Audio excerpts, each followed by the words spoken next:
Bonjour, je suis Mayolek et j'aime beaucoup la planète au trésor. Je sais pas si j'ai bien été clair là-dessus.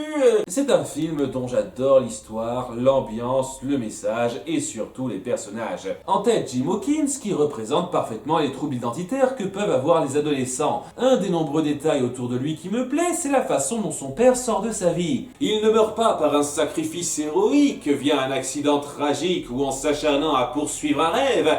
Il part comme ça.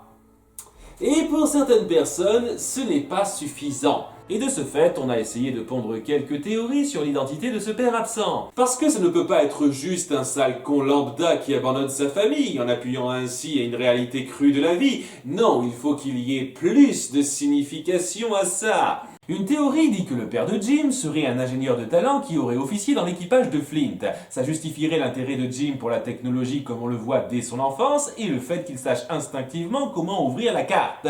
C'est sans doute la théorie la plus plausible du lot, mais il y a quand même le fait que Flint a arrêté sa carrière de pirate il y a une bonne centaine d'années. Quand tu te cognes un siècle en solitaire, t'as le droit de péter les plombs. La perte de mémoire de Ben correspond au moment où Flint a voulu cacher son trésor pour de bon. Et au passage, j'ai du mal à croire qu'il laisse un membre de son équipage en vie s'il voulait être sûr, comme le film le dit, Que personne lui vole son trésor. et 100 ans, c'est une estimation basse vu que Flint est considéré comme une légende et que des gens ne sont pas certains de la véracité de son histoire. Tu te souviens plus de toutes ces histoires? C'est tout ce qu'elles étaient. Des histoires. Donc, à moins que l'espérance de vie dans ce monde soit largement en hausse par rapport à la nôtre, ça m'étonnerait beaucoup que le père de Jim ait travaillé pour Flint. L'ancêtre du père de Jim, peut-être. C'est vaguement plausible à ce moment-là. Une autre théorie affirme que le père de Jim est en réalité David de Lilo et Stitch. J'avoue que je l'avais pas vu venir. Il aurait quitté la mère de Jim parce qu'il était attiré par Nanny, car apparemment il peut voyager de la Terre à la planète de Jim en 2 temps 3 mouvements, et ça expliquerait pourquoi il ne semble pas étonné en rencontrant les extraterrestres. Alors comme ça, tu viens de l'espace? Il paraît qu'il y a de belles vagues là-haut. Ah, ce passage prend tout son sens maintenant. Et moi qui croyais que c'était juste de l'écriture paresseuse de la part de scénaristes qui croient que ceci est un déguisement plausible. Et dernier détail, mais pas des moindres, regardez-moi la similitude de ces coupes de cheveux. T'en fais pas. Elle aime tes fesses et ta nouvelle coupe de cheveux. Je salue la réflexion, mais j'aurais 2-3 petits trucs à redire. Pour quelqu'un qui est censé bien connaître l'espace, je le trouve un peu trop benet par rapport à tout ce qui se produit. Avec tous les trucs qui se passent dans la franchise, il a eu bon nombre d'occasions d'apporter son expertise. Et pour quelqu'un qui a lâché toute une famille pour être avec la fille qu'il aime, il n'est pas très insistant, je trouve. À sa place, je ferais plus que me pointer une fois de temps en temps pour soutenir Nanny. Tu devrais peut-être faire quelque chose que tu n'as pas fait depuis très longtemps.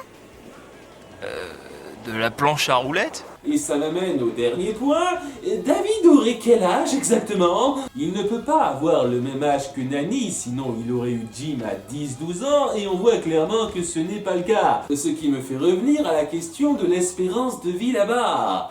Et dans ce cas-là, il utilise quelle crème anti-âge? Parce que j'en veux. Et enfin, tout ça insinuerait que David n'arrive à sortir qu'avec de très jeunes femmes, et c'est pour ça qu'il aurait quitté une femme et son fils pour Nanny? Classe!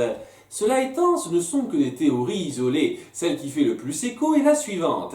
Le père de Jim serait en réalité John Silver.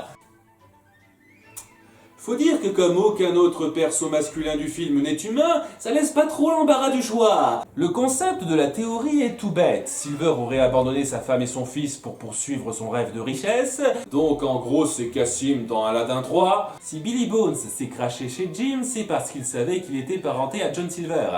Parce que c'est facile de retracer le passé d'un pirate qui a pris un faux nom. Ou bien Jim lui aurait raconté sa vie lors d'une soirée beuverie, et ce serait pour ça qu'il est assez coulant envers Jim et qu'il s'y attache rapidement au point d'abandonner son trésor pour lui. Alors, avant toute chose, on n'a aucune idée si cet attachement se fait rapidement ou pas. Le film dit lui-même que le voyage prend quelques mois. Il y a de bien pires remèdes que, disons, quelques mois d'apprentissage dans l'espace. C'est une période plutôt conséquente pour nouer des liens, et on voit clairement que Silver est pas super tendre avec Jim au tout début. D'ailleurs, puisqu'on parle de tout début, pourquoi John n'a pas l'air d'éprouver la moindre réticence à détruire le restaurant de son ex et à manquer de tuer sa famille?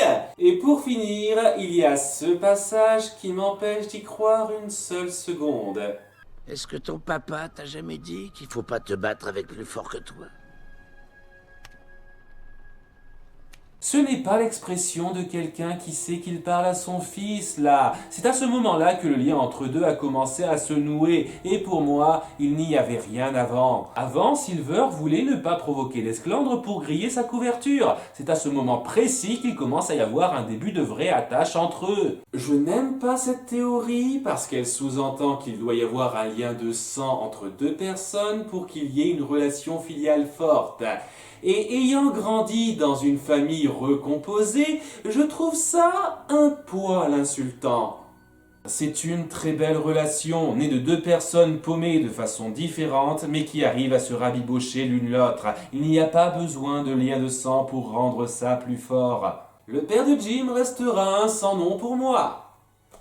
Je vous souhaite à tous de joyeuses fêtes, à la prochaine, et n'oubliez pas d'aimer vos proches, qu'ils soient de votre sang ou non. Il n'y a que toi pour savoir quelles sont vraiment tes envies.